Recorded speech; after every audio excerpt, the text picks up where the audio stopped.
जय मसी सबैजनालाई स्वागत छ तपाईहरुलाई यो अनलाइन क्लासमा। आज फेरि पनि म उपस्थित भइसकेको छु तपाईहरुको माझमा यो वचन लिएर। पक्कै पनि यो वचन तपाईहरुले ध्यान दिएर सुन्नुभयो र ग्रहण गर्नुभयो भने परमेश्वरले तपाईको जीवनमा पक्कै पनि आश्चर्य काम गर्नुहुनेछ। र आज वचनको टपिक रहेको छ दुःख समस्या, मनभित्र भएको यो चोट, अनेकौं समस्याहरुमाथि कसरी चाहिँ हामीले समाधान पाउने। हरेक मानिसको जीवन चाहिँ दुःख बिना हुँदैन।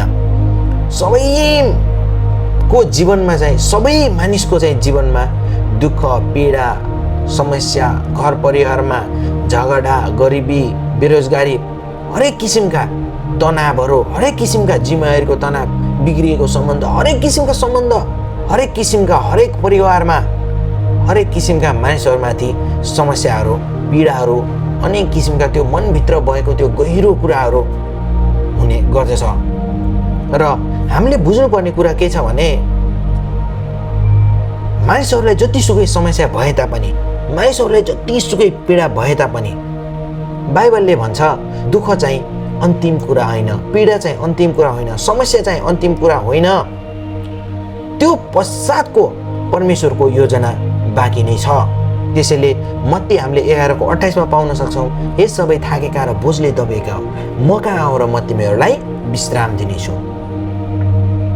जब जब पीडा आउँछ, दुःख आउँछ, त्यो मनभित्र गहिरिएको कुरा हुन्छ, घडेर रहेको त्यो कुरा हुन्छ, तनाव हुन्छ, सम्बन्धको कुराहरू हुन्छ, बिग्रेको सम्बन्ध, भत्किएको सम्बन्ध, सपना टुट्दै गरेका कुराहरूको हुन्छन्, हरेक किसिमका समस्या, गरिबीहरू हुन्छन्। त्यो कुरा जब जब हामीमाथि आइपुग्छ हामीलाई चाहिँ सान्त्वना चाहिन्छ, हामीलाई शान्ति चाहिन्छ, हामीलाई त्यो कुरादेखि हामीलाई छुटकारा चाहिन्छ, त्यो कुरादेखि हामीलाई विश्राम चाहिन्छ। र येशूले भन्नुहुन्छ बाइबलमा म कहाँ आऊ र म तिमीहरूलाई विश्राम दिनेछु। बाइबलमा कहीँ पनि लेखेको छैन कि तिमीहरूलाई दुःख हुने छैन, कष्ट हुने छैन।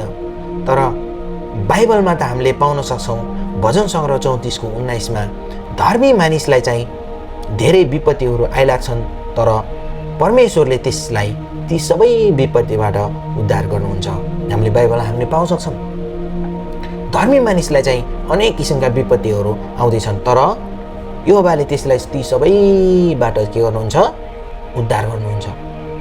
हामीले पढ्यौँ सबै कुराबाट चाहिँ उद्धार गर्नुहुन्छ। त्यसकारण मेरो विश्वासी आज म तपाईहरुलाई उत्साह गर्न चाहन्छु, म तपाईलाई आज भन्न चाहन्छु यदि तपाईमा पनि समस्या छ, तपाईमा पनि साह्रो गाह्रो परिरहेको छ, तपाईलाई पनि कस्तो यो जीवनदेखि एकदमै गाह्रो परिरहेको छ, तपाईको सम्बन्ध बिग्रिएको छ, त्यो सपना भत्किएका छन्, तपाईको हरेक कुराहरू टुटेका छन्, तर पनि आज म तपाईहरुलाई विश्वास दिलाउन चाहन्छु, मेरो विश्वासी तपाईहरुलाई उत्साह गराउन चाहन्छु कि त्यो सबै विपत्तिबाट निकल्ने परमेश्वरले तपाईलाई चाहिँ रास्ता बनाउनु हुनेछ। आमेन। त्यसकारणले आज हामी जस्ता धेरैजना यस्तो मानिसहरू हुनुहुन्छ जो विपत्ति आउँदा, हामीमाथि समस्या आउँदा, हामीमाथि तनाव हुँदा, सम्बन्धहरू बिग्रिँदा धेरैजना मानिसहरू छिट्टै आत्तिनुहुन्छ। धेरैजना हामी मानिसहरू हरेस खान्छौँ, धेरैजना मानिसहरू हामी सोच्छौँ कि परमेश्वरले मलाई त्याग्नु भयो, परमेश्वरले मेरो कुरा सुन्नु हुँदैन, म पापी भएको कारणले आफैलाई दोष लाउन सुरु गर्छौँ, म पापी छु क्या हो, अनेक किसिमका मनमा शङ्काहरू आउने गर्छन्।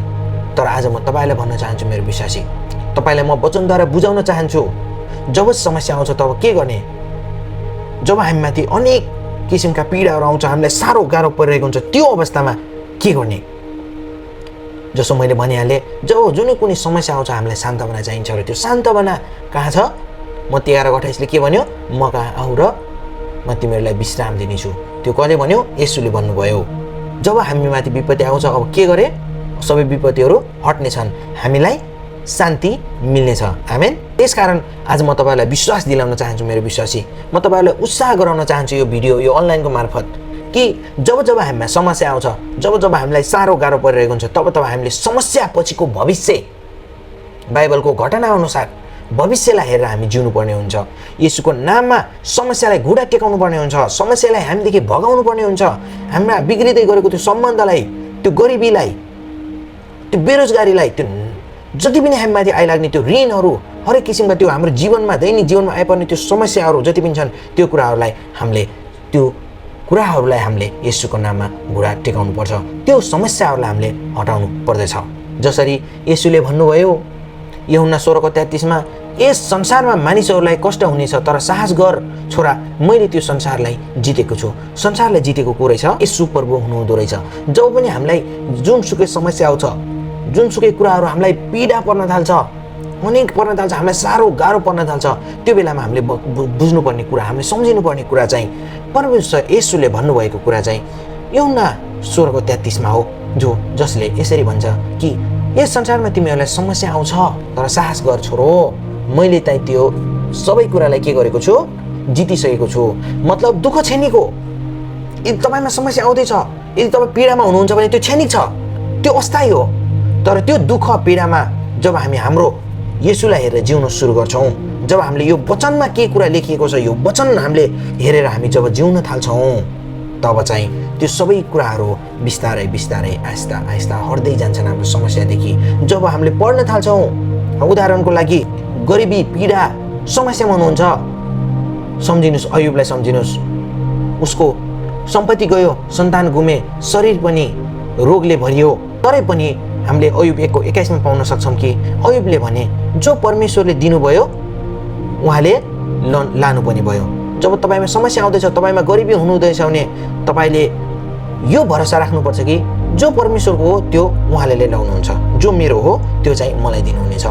र हामीले फेरि अयुब हामीले 42:10 पनि हामीले पाउन सक्छौँ कि अन्तिममा अयुबले चाहिँ परमेश्वरलाई विश्वास गरिरहेर परमेश्वर आएर बोल्नु भएर हामीले पाउन सक्छौँ कि अयुबलाई चाहिँ 42:10 पछि गएर अन्तिममा गएर पहिला जे कुरा अयुबको थियो त्योभन्दा दोब्बर कुराहरू, दोब्बर आशिष चाहिँ परमेश्वरले अयुबलाई दिनुभएको छ। त्यसकारण मेरो विश्वासी, आज म तपाईँहरूलाई विश्वास दिलाउन चाहन्छु, मेरो विश्वासी आज म तपाईँहरूलाई भरोसा दिलाउन चाहन्छु, यदि तपाईँ पनि कुनै समस्यामा, कुनै पीडामा, अनेकौँ कुरामा थिचोमिचोमा पर्नु भएको छ भने तपाईँले केवल परमेश्वरमाथि विश्वास गर्नुपर्ने हुन्छ र परमेश्वरलाई प्रसन्न पार्ने हुने काम गर्नुपर्ने हुन्छ र परमेश्वरले तपाईँको त्यो समस्यादेखि उद्धार गर्नुहुनेछ। आज म तपाईँलाई भन्न चाहन्छु, आज तपाईँले धोका पाउनु भएको छ, अनेक पीडा, सम्बन्धहरूको दरार यदि त्यस्तो तपाईँमा छ भने योसेफलाई हेर्नुहोस्, उत्पत्ति 37 -50 सम्म दाजुभाइले धोका दिए, खाडलमा हालिदिए, खाडलबाट निकालेर बेचिदिए, दास बनाएर पठाइदिए र फेरि पोतिफरको पत्नीले झुटो केसमा उनलाई जेल बनाइदिए, जेल हालिदिए। तरै पनि बाइबलले एउटा मजाको कुरा भन्छ कि परमेश्वर योसेफसँग हुनुहुन्थ्यो र अन्तिममा योसेफले भन्नुहुन्छ कि आफ्नो दाजुभाइलाई उत्पत्ति 50:20 तिमीहरूले मेरो विरुद्धमा दुष्टता सोच्यौ, नकारात्मक कुराहरू सोच्यौ, तर परमेश्वरले त्यसलाई भलाइमा बदलिदिनु भयो। तर जबै पनि त्यस कारणले मेरो विश्वासी, जब पनि तपाईँमा समस्या आउँछ, जब तपाईँमा पीडा आउँछ, तपाईँलाई साह्रो गाह्रो भइरहेको छ, तपाईँको सम्बन्ध टुटिरहेको छ, तपाईँले जति कोसिस गर्दा पनि बनिरहेको कुरा जे कुरा छ बनिरहेको कुरालाई, त्यो कुरालाई चाहिँ तपाईँले परमेश्वरमा सुम्पिनुहोस् र जे कुरा तपाईँमा नराम्रो भइरहेको कुरा छ, दुष्टता भइरहेको कुरा छ, त्यसलाई पनि राम्रो कुरामा परिणत गर्ने परमेश्वर हुनुहुन्छ। आमेन। जसरी त्यो योसेफको त्यो दुःख, त्यो पीडा, त्यो समस्या, त्यो विभिन्न किसिमका आरोपहरू माथि भएर त्यो हुर्किँदै, जब त्यो आरोपहरू विभिन्न किसिमका समस्याहरू पार गर्दै उनी हुर्किँदै थिए, त्यो समस्या चाहिँ उनीले गर्ने त्यो राज्य गर्नु थियो, त्यसको लागि चाहिँ तिनी प्रिपेयर भइरहेका थिए।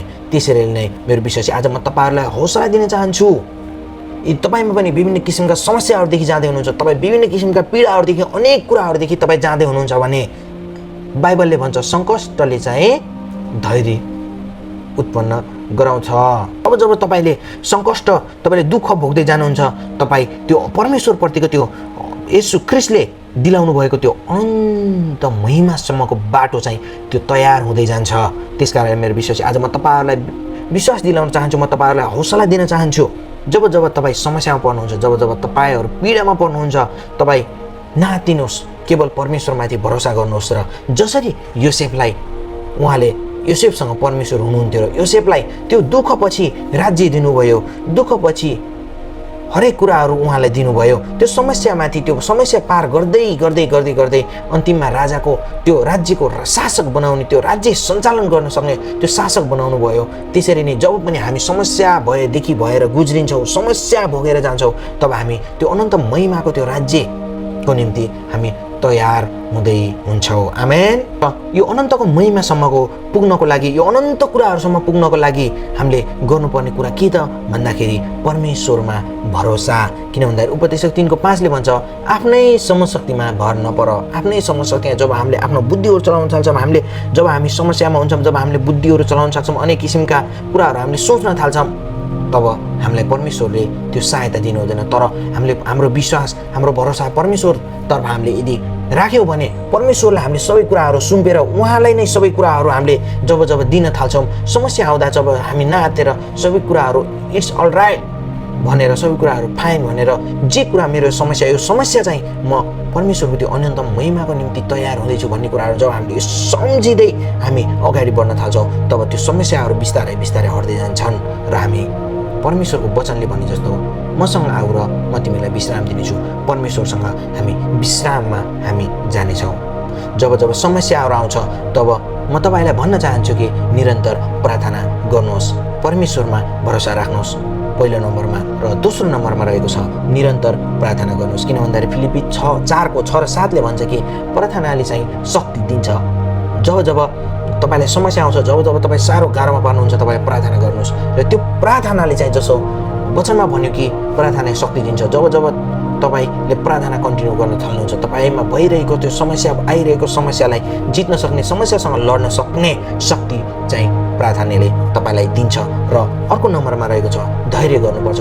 रोमी 8:18 भन्छ यस वर्तमानका हाम्रा कष्टहरू हामी पछि प्रकट हुने महिमाको तुलनामा केही पनि होइन। यसकारण जब कष्ट आउँछ तब धैर्य गर्न सक्नुपर्छ र तब बल्ल हामीले हाम्रो समस्याको समाधान पाउन सक्छौँ। जब हामीलाई समस्या आउँछ, जब हामीलाई पीडा हुन्छ, तब हामीले एकदमै जसरी अयुबले धैर्य गरे त्यसरी नै हामीले धैर्य गर्न सक्नुपर्छ र परमेश्वरमा भरोसा गर्नुपर्छ र निरन्तर प्रार्थनामा जब हामी लाग्छौँ तब बल्ल हामीले त्यो हाम्रो समस्यामाथि छुटकारा पाउँछौँ।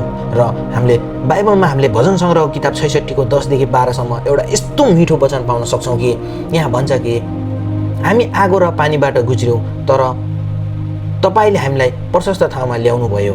त्यस कारणले मेरो विश्वासी, म तपाईँहरूलाई भन्न चाहन्छु कि यो वचनद्वारा जब हामी जसरी यो भजन सङ्ग्रह वचनमा हामी आगो र पानीबाट गुज्र्यौँ, जब तपाईँहरू विभिन्न किसिमका यो आगो र पानीको अर्थ जब तपाईँहरूलाई समस्या, तपाईँहरूको सम्बन्धमा दरार, हरेक किसिमका विभिन्न किसिमका अनेक किसिमका पीडाहरूबाट जब तपाईँ गुज्रिनुहुन्छ, तब तपाईँले जसरी यहाँ वचनमा लेखेको छ उहाँले चाहिँ प्रशस्त ठाउँमा ल्याउनु भयो भनेको छ, त्यसरी नै उहाँले तपाईँलाई पनि प्रशस्त भनेको के सबै कुरा पुगेको र अरूलाई पनि बाँड्न सक्ने त्यो अवस्थामा उहाँले तपाईँलाई पुर्याउनु हुनेछ। आमेन। हस्त यो सबै यो अनलाइन जुमबाट जोडिनु हुने सबैलाई, अनलाइन यो युट्युबबाट जोडिनु हुने सबैजनालाई प्रभु येशू मसीहको नाममा सबैलाई आशिष मिलिसकेको होस्। यो वचन दिल दिमाग हृदयमा नसा नसामा राख्ने शक्ति उहाँले दिनुभएको होस् मसीह येशूको नाममा। आमेन।